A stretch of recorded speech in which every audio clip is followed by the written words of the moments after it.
WarNow.org, the War and Peace Report. I'm Amy Goodman. We're broadcasting live from the Freedom to Connect conference in Silver Spring, Maryland, just outside of Washington, D.C.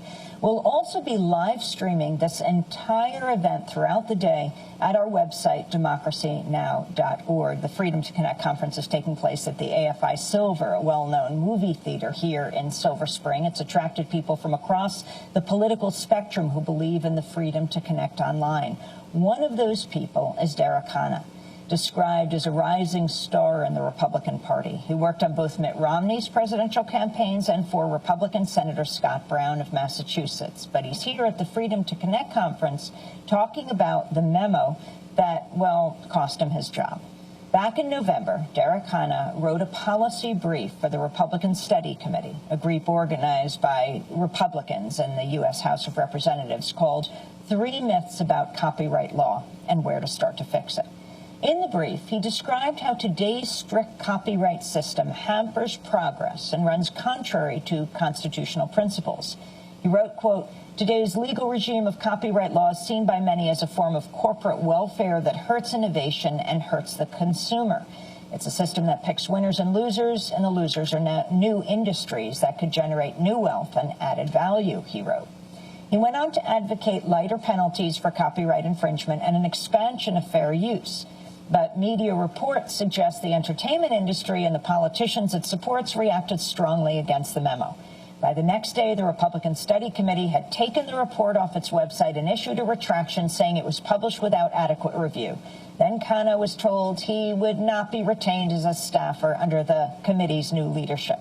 Khanna joins us now. He's a visiting fellow with Yale Law School's Information Society Project. He's also been spearheading an online petition against a new ban on cell phone unlocking that's received more than 114,000 signatures. Derek, we welcome you to Democracy Now! Explain what it is that you put forward in this Republican Study Committee report that they have retracted and, well, fired you for.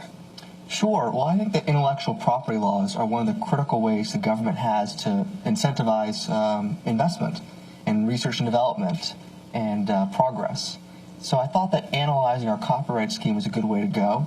And so basically I was taking a look at the current scheme that we have, comparing it to the Constitution, and saying, is this really the most effective structure of copyright law that we could have in this country? And what I discovered was this wasn't consistent with the Constitution, and this was not really the best system. It was kind of a system that was mismatched and created by lobbyists over a series of years. Let me read part of the memo on copyright reform that you authored, Khanna, for the Republican Study Committee. You wrote, quote, "Strictly speaking, because of the constitutional basis of copyright and patent, legislative discussions on copyright patent reform should be based upon what promotes the maximum progress of sciences and useful arts instead of deserving financial compensation." What do you mean? Well, we should have an analysis to figure out what the appropriate length of copyright term and patent term is and how broad those should be. Because what you do is you're creating a monopoly that ensures that there aren't other market participants. There aren't derivative works, for example. When Apple has a patent, for example, on a swipe to unlock feature, no one else can have a swipe to unlock feature on their phone. And so we want patents, we want copyright, but there's also a externality, a cost upon the market in general. So you need to have that cost-benefit analysis. Too often our conversations today are, you develop the intellectual property so you should own it forever. But that's not actually consistent with the idea of intellectual property or the Constitution. I want to read from an email sent by a staffer for Tennessee Republican Congressmember Marsha Blackburn, one of the figures who reportedly exerted pressure against Khanna's memo. Mike Raynard, a spokesperson for Blackburn, wrote in an email to the Hill blog, quote, "She does not believe the radical positions espoused in a recent so-called policy paper regarding copyright. Conservatives aren't going to tolerate the ideology that copyright violates nearly every tenet of laissez-faire capitalism, that copyright's a government monopoly, and that property rights don't matter anymore." Khanna, you went on to say that they were happy to see the committee leadership denounce the process and the ideas in the paper after it was published. Well, I just have to strongly disagree with those statements. I mean, I was arguing going back to the Constitution, so I don't know what's so radical about that. And my main proposals were statutory damages today that could make you liable for $1 billion for your iPod. I think that's a little bit crazy. And that was the second proposal in there. And I just should clarify, it was the Blackburn staffer who said that, it wasn't you. Yes, I'm sorry, yeah. So Yeah. Blackburn had said that. So I'm just a little bit confused by that statement. Is going back to the Constitution radical, or is reducing our statutory penalties from $1 billion from personal use radical, or LimeWire, which was allegedly sued for $75 trillion for copyright violations?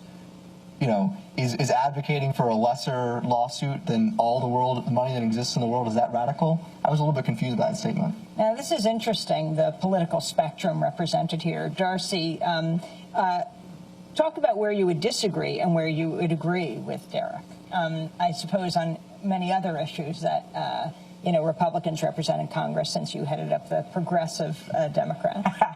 Well, I would imagine on most things we would do friendly disagreement. But I think on these issues, he's right. That the whole purpose of copyright is to provide some limited term protection for intellectual property, to encourage people to create intellectual property. But then the public is to get the benefit of that intellectual property and the opportunity to build on it. And the way that it works right now, in which copyright effectively never expires, because we can't possibly let Mickey Mouse go into the public domain, is really problematic in terms of the right of the American people to build on what happens in the country. Who does Congressmember Blackburn represent? I mean, the people of Tennessee and her district, but also talk about the entertainment industry and its position on this, and its position and its power in her campaign. Well, I'm not going to disparage any member who is part of our caucus. She represents Nashville, Tennessee.